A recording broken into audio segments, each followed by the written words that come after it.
할렐루야. 오늘도 말씀 속에서 우리를 찾아오신 하나님 만날 수 있기를 축복합니다. 아담과 하와가 타락하고 나서 무화과 나뭇잎으로 치마를 해입게 되죠. 자, 그때부터 옷은 인류의 역사와 함께 온 것을 알 수 있습니다. 사실 타락의 결과라고도 말할 수 있겠죠. 왜냐하면 죄는 모든 인간에게 씻을 수 없는, 감출 수 없는 수치를 안겨주었기 때문입니다. 그리고 이것은 사람들이 반드시 옷을 입어야만 하는 가장 큰 이유가 되기도 하죠. 물론 옷은 이 밖에도 추위와 같은 외부의 위험 요소로부터 우리를 보호해 주기도 합니다. 하지만 한편으로 이 옷은요, 단순한 의복 이상의 그 의미가 있는 걸 알 수 있죠. 그 사람의 신분과 지위, 또 직업, 그리고 현재의 상태 등을 그 옷을 통해서 알 수 있어요. 자신의 부끄러움, 수치를 가리려고 하는 그 용도에서 어느 순간부터는 포장된 자신의 모습을 드러내려고 하는 상반된 용도로 사용되고 있는 것이죠. 그래서일까요? 우리도 이왕이면 사람들에게 그럴듯해 보이는 화려한 옷 입는 걸 갈망하고 있어요. 왜냐하면 그 옷을 통해서 내가 누구인가를 드러낼 수 있기 때문이죠. 무엇보다 모든 부모님들, 자녀들에게 그런 옷 입혀주기를 원하고 있습니다. 자녀를 향한 부모의 사랑과 기대가 그 옷에서 드러나는 거예요. 근데요, 우리가 한 가지 알아야 될 좀 불편한 진실이 있는데요, 사람이 입혀준 옷 또는 내가 스스로 지어 입은 옷, 반드시 누군가에 의해서 벗겨지는 날이 있다는 사실입니다. 야곱에게는 12아들이 있었어요. 그 중에서도 특별히 요셉을 사랑합니다. 편애했어요. 그게 어떻게 드러납니까? 다른 아들들과는 다르게 요셉에게는 채색 옷을 지어 입힙니다. 그냥 화려한 옷, 특별한 옷, 그런 것보다도 더 큰 의미가 있어요. 아무나 입을 수 없는 옷이었어요. 특별히 원어적인 의미로 보면은 이 옷은요, 손과 발까지 길게 늘어진 그 옷을 말합니다. 여러분, 야곱의 식구는 전통적으로 유목민이에요. 유목민들이 그 양을 치기 위해서는요, 그 양치기에 편한 옷을 입어야 했을 거예요.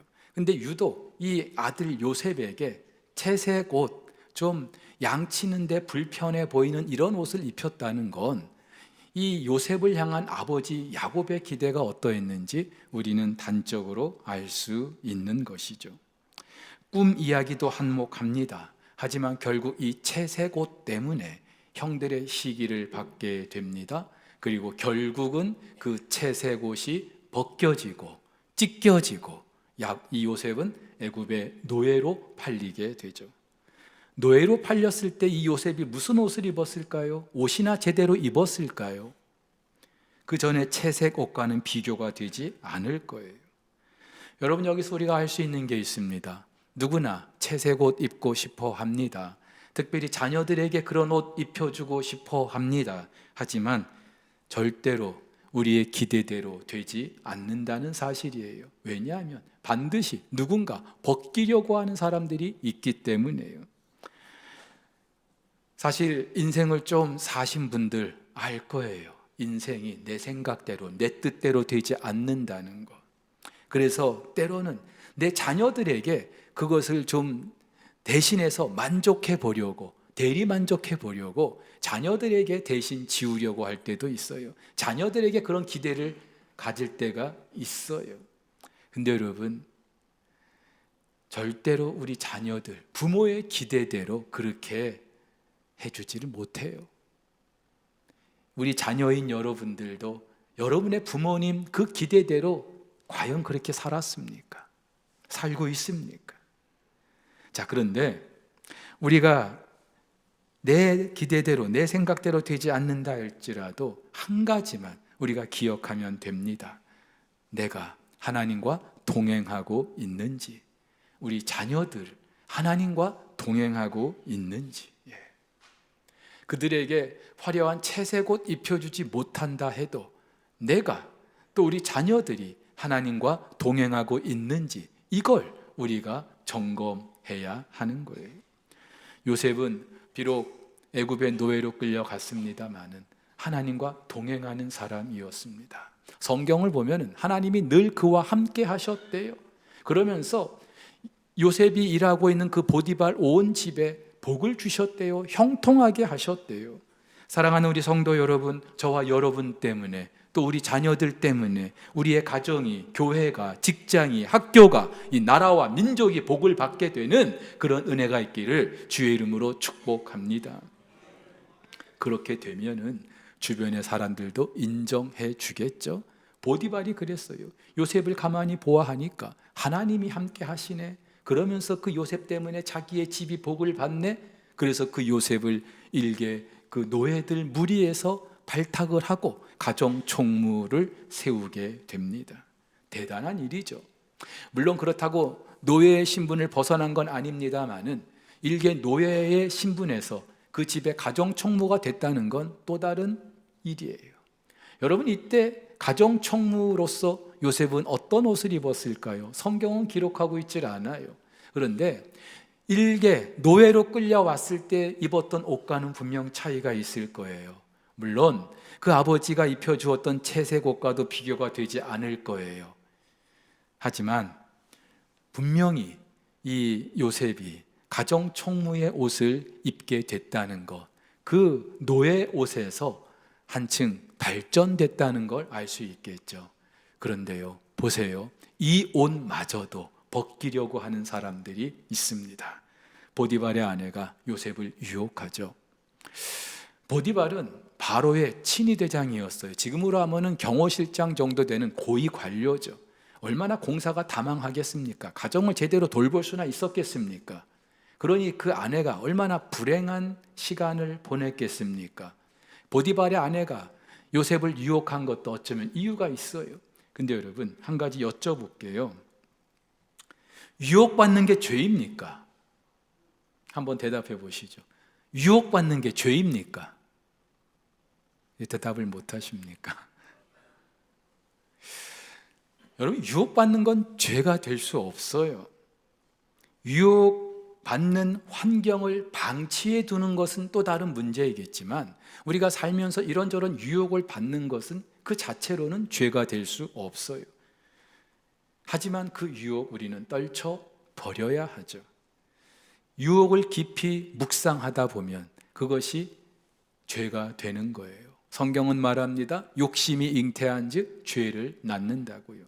욕심 없는 사람이 누가 있겠습니까? 근데 그 욕심을 내 마음에 묵상하고 있으면, 잉태하면 그때부터 죄가 되는 거예요. 그 욕심은 욕심으로만 끝나는 게 아니라 반드시 행동으로 이어지기 때문이죠. 다윗이 그랬잖아요.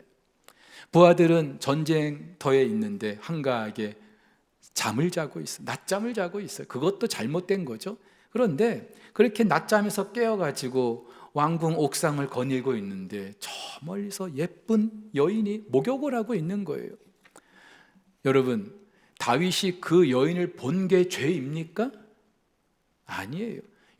다윗이 보려고 본 게 아니에요. 어디 목욕하는 여인이 없나 살펴본 게 아니에요. 그냥 보인 거예요.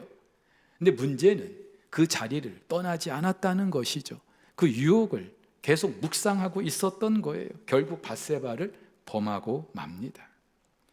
여러분, 이렇게 보면은 우리 삶의 주변에는요, 천지가 유혹거리예요. 외국에 다녀오신 분들 하는 말씀이 대한민국은 남자들이 살아가기에는 너무나 많은 유혹의 지뢰가 많다. 우리 남성분들 인정하십니까? 뭐 남자들만 그렇겠습니까? 자, 근데 요셉은 그 유혹의 자리를 박차고 나와요. 여러분, 유혹은 묵상하는 게 아니고요, 떠나는 거예요. 사탄은 우리가 대적할 때도 있어야 하지만 때로는 피해야 될 때도 있는 거예요. 근데 요셉이 그 유혹의 자리를 박차고 나왔던 이유가 뭐예요? 요셉은 하나님과 동행하는 사람이었기 때문이죠. 그가 보디발의 아내에게 뭐라고 고백합니까? 내가 어찌 이 큰 악을 행하여 하나님께 죄를 지으리이까? 요셉 보디발의 아내가 나랑 동침하자 그렇게 간청했을 때 요셉이 말하죠. 내 주인 보디발이 이 온 집에서 단 하나 금한 것 당신뿐이라고요. 모든 걸 나에게 맡겼다고요. 근데 단 하나 당신만 금했다. 그렇다면 여러분, 지금 이 요셉은요, 내가 어찌 나를 이 가정 총무로 이렇게 삼아준 내 주인을 거스릴 수 있느냐, 그 주인에게 몹쓸 짓 할 수 있느냐, 이렇게 말해야 정상이에요. 그런데 요셉이 뭐라고 합니까? 내가 어찌 이 큰 악을 행하여 하나님께 죄를 범하겠느냐. 무슨 말이에요? 요셉은 하나님 앞에서 사는 사람이었어요. 왜요? 하나님이 그와 함께 하시기 때문에. 여러분 생각해 보세요. 누가 두 눈 시퍼렇게 뜨고 있는데 그 앞에서 허튼 짓 할 수 있겠어요? 요즘에 CCTV 없는 데가 없어요. 그래서 길바닥에 돈 떨어져도 함부로 주우면 안 돼요. 우리 교회도요, 곳곳에 CCTV가 얼마나 많은 줄 아세요? 조심하셔야 돼요, 여러분들. 네. 근데 사람들이 참 이상하죠? 눈에 보이는 CCTV는 의식하면서도 눈에 보이지 않는 하나님이 지금도 두 눈 부릅뜨고 우리를 지켜보고 계신다는 걸 몰라요. 우리의 기도의 제목은 하나님이 늘 우리와 함께 해주시길 바라는 거예요. 그래서 내가 늘 형통하고 복을 받기를 원해요. 근데 나와 함께 하시는 그 하나님이 내가 죄를 범하는 그 순간에도 나를 지켜보고 계시다는 걸 왜 모를까요? 왜 무시할까요? 어쨌든 요셉은 그 자리를 박차고 나옵니다. 그때 요셉은 가정총무 그 옷을 벗어 던지고 나오게 돼요. 사실 요셉이 벗어버린 거라기보다는 벗겨진 거죠. 보디발의 아내에 의해서 벗겨진 거예요. 형들이 그 채색 옷을 벗겨버리듯이 이 가정총무의 옷도 누군가에 의해서 벗겨지고 있어요. 그리고 옥에 갇힙니다. 무슨 옷을 입었을까요? 죄수복을 입었겠죠. 제가 지금까지 요셉이 지금까지 입었던 4가지 옷을 말씀드렸어요. 채색 옷과 노예 옷, 가정총무 옷과 그리고 죄수복. 2가지는 그를 사랑하는 사람들이 입혔던 옷이에요. 채색 옷이 그렇고 가정총무 옷이 그래요. 근데 노예 옷과 죄수복은 그를 미워하는 사람들이 입혔던 옷이에요. 사랑하는 우리 성도 여러분, 이것만 봐도요,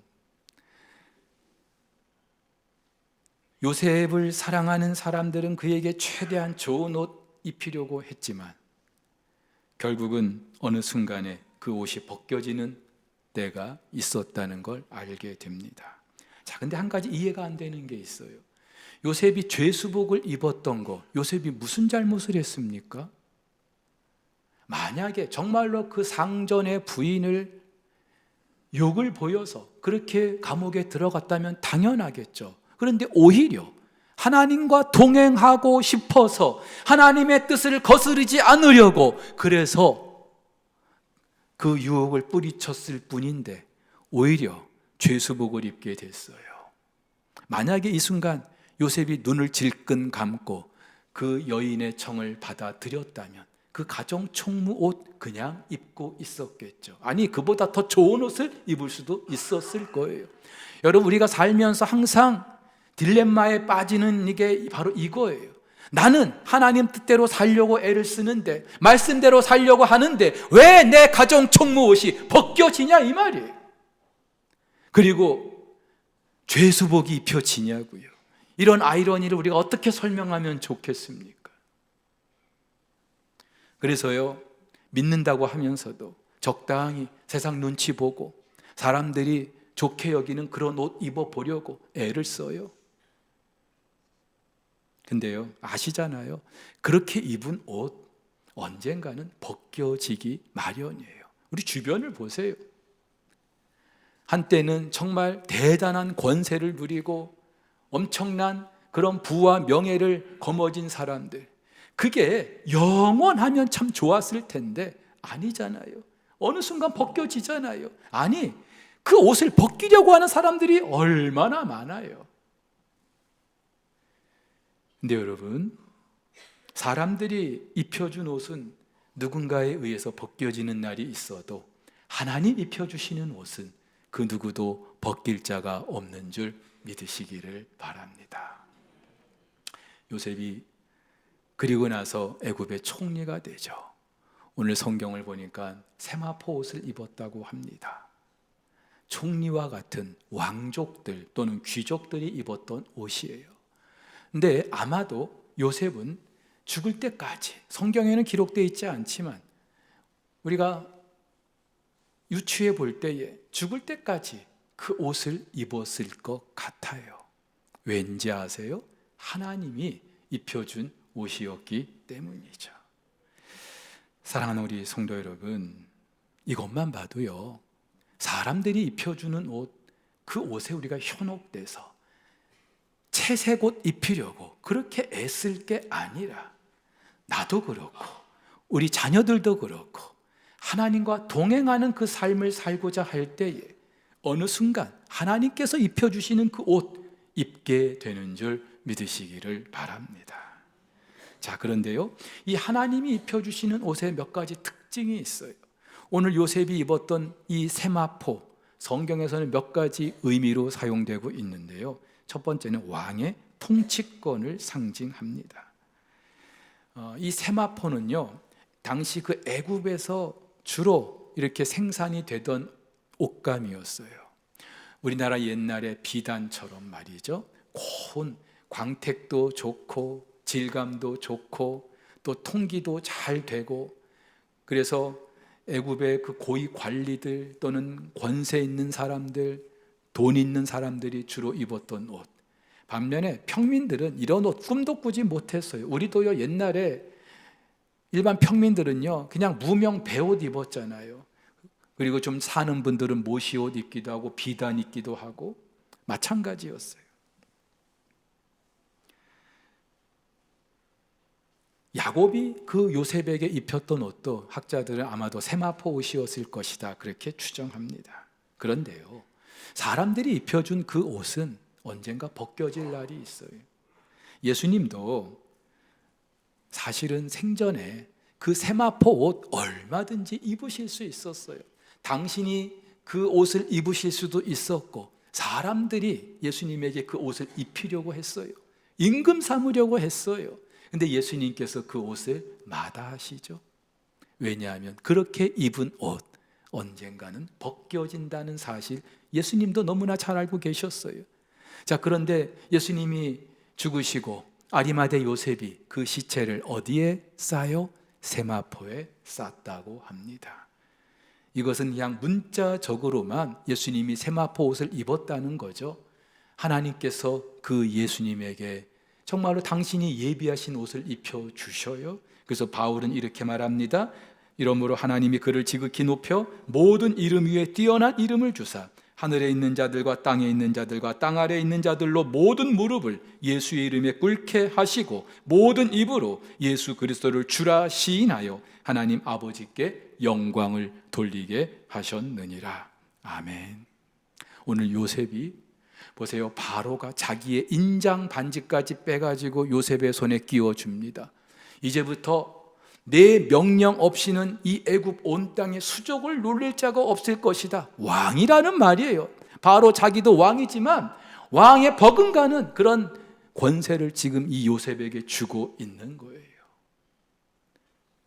하나님이 입혀주시는 옷, 이런 왕의 권위가 있는 줄 믿으시기를 바랍니다. 그래서 저와 여러분들이 하나님 나라에 이르게 될 때에 영원히 왕 노릇하게 해주시는 줄 믿으시기를 바랍니다. 또 이 세마포는요, 하나님의 의를 상징합니다.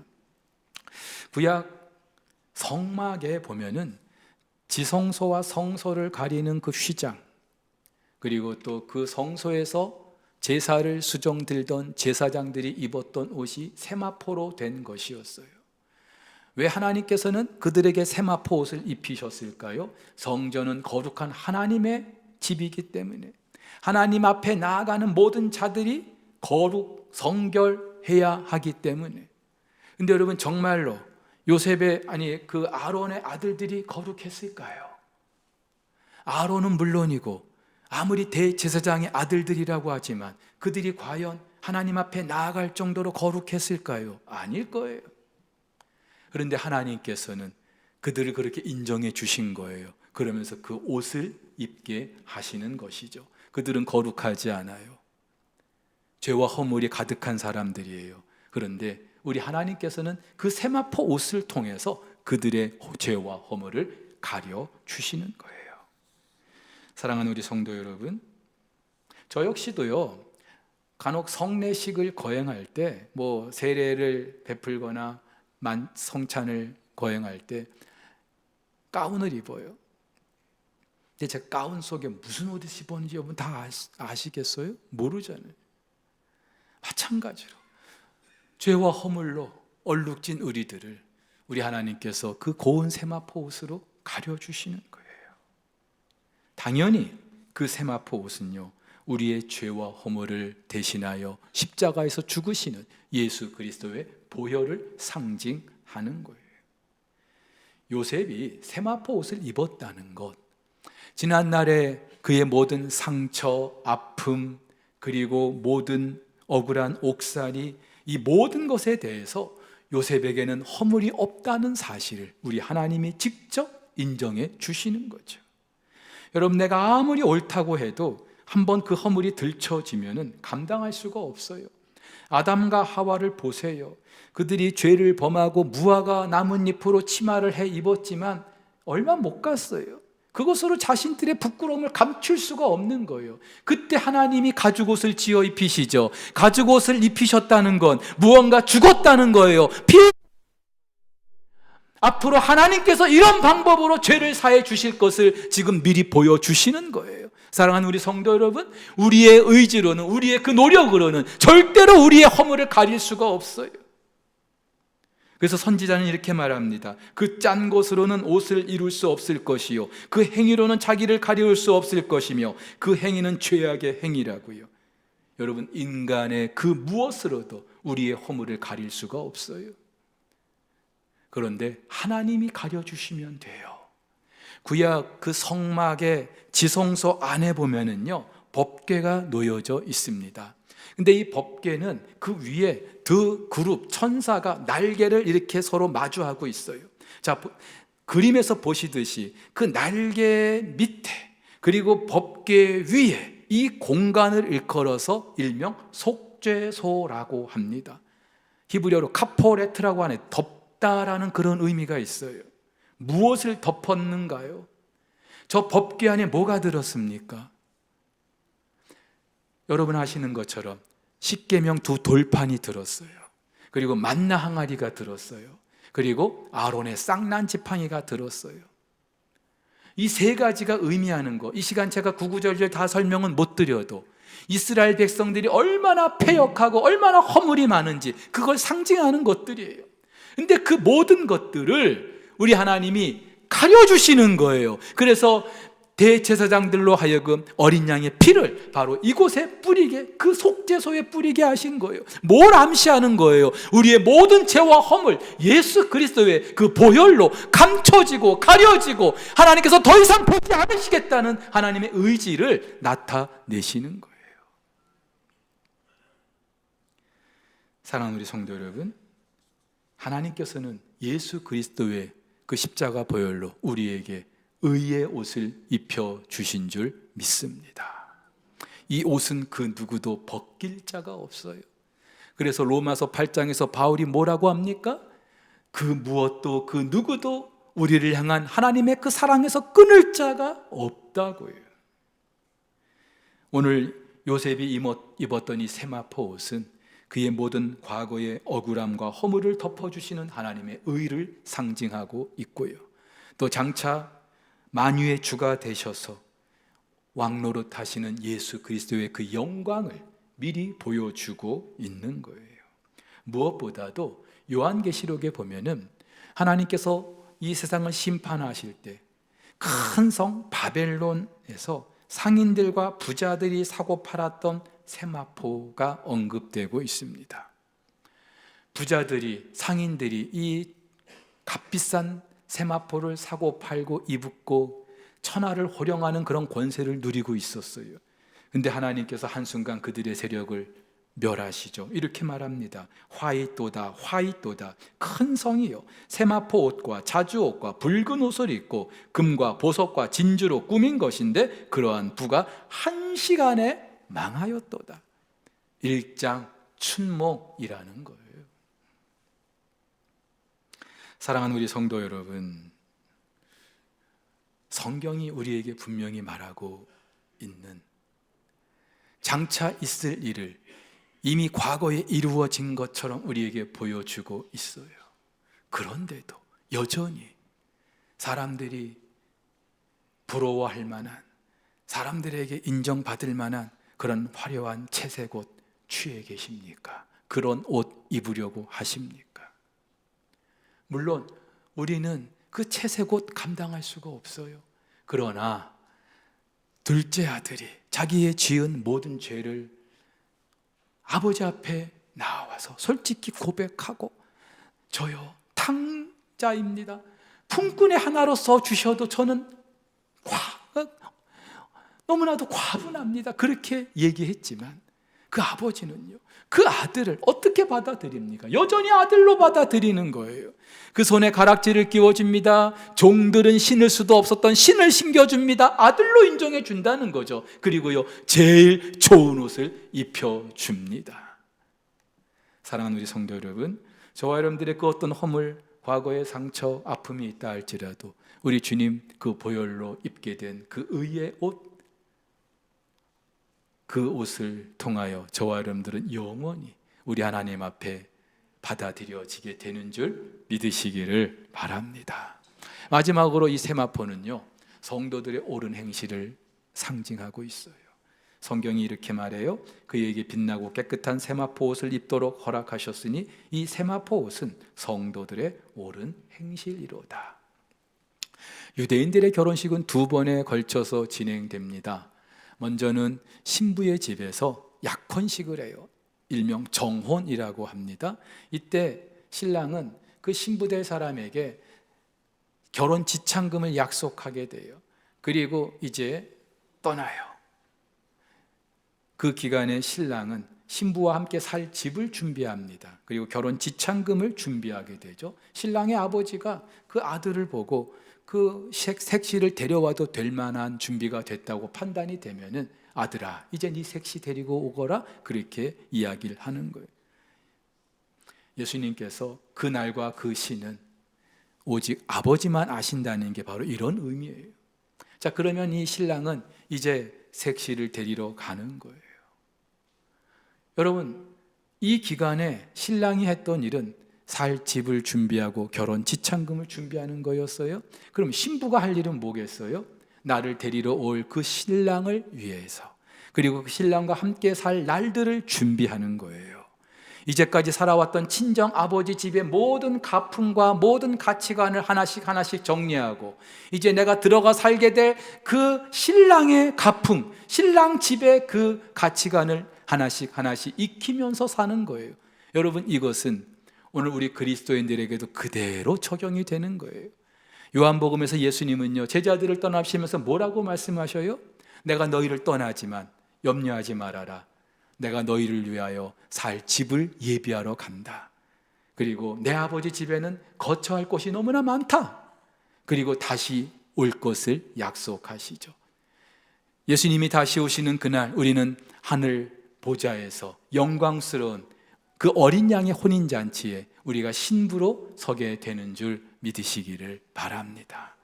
들러리도 아니고요, 하객도 아니고요, 저와 여러분들은 신부로, 영광스러운 신부로 그 자리에 있게 될 줄 믿습니다. 자, 그렇다면 지금 우리가 해야 될 일이 뭐겠어요? 신부로 그날 우리가 서게 된다면 지금 우리가 해야 될 일은요, 이제 사라지게 될, 없어지게 될 이 세상의 모든 가치관을 하나씩 하나씩 정리하고 영원히 살게 될 그 하나님 나라의 가치관, 그 하나님 나라의 질서를 하나씩 하나씩 익히면서 사는 거죠. 이것이 바로 성도의 옳은 행실인 줄 믿으시기를 바랍니다. 여러분, 이렇게 보면은요, 세마포 옷은 하나님이 우리를 위해서 준비하신 옷이면서도 반면에 또 우리가 준비해야 될 옷이라는 것도 알 수 있어요. 우리의 구원이 그렇잖아요. 예수 그리스도의 십자가 보혈로 우리는 이미 구원 받았어요. 의롭다함을 받았어요. 그러나 저와 여러분들은 주님 다시 오시는 그날까지 두렵고 떨림으로 구원을 이루어 가야 하는 그런 책임과 의무가 있기 때문이에요. 사랑하는 우리 성도 여러분, 인생의 진정한 영광은요, 내가 지금 무슨 옷을 입었느냐 이게 아니고요, 나에게 옷을 입혀주는 분이 누구인가, 여기서 판가름 나는 거예요. 아무리 대단한 사람이 나에게 옷을 입혀줘도 그 옷 벗길 사람들이 있다는 것, 그 순간이 있다는 것. 그러나 하나님이 입혀주시는 그 의의 옷, 영광스러운 그 옷은 누구도 벗길 자가 없는 줄 믿으시기를 바랍니다. 그리고 그 옷을 입고 우리 주님 그 영광스러운 혼인잔치의 신부로 서게 될 그날을 우리가 기대하면서 준비하면서 이 세마포 옷을 예비할 수 있기를 예수님의 이름으로 축복합니다.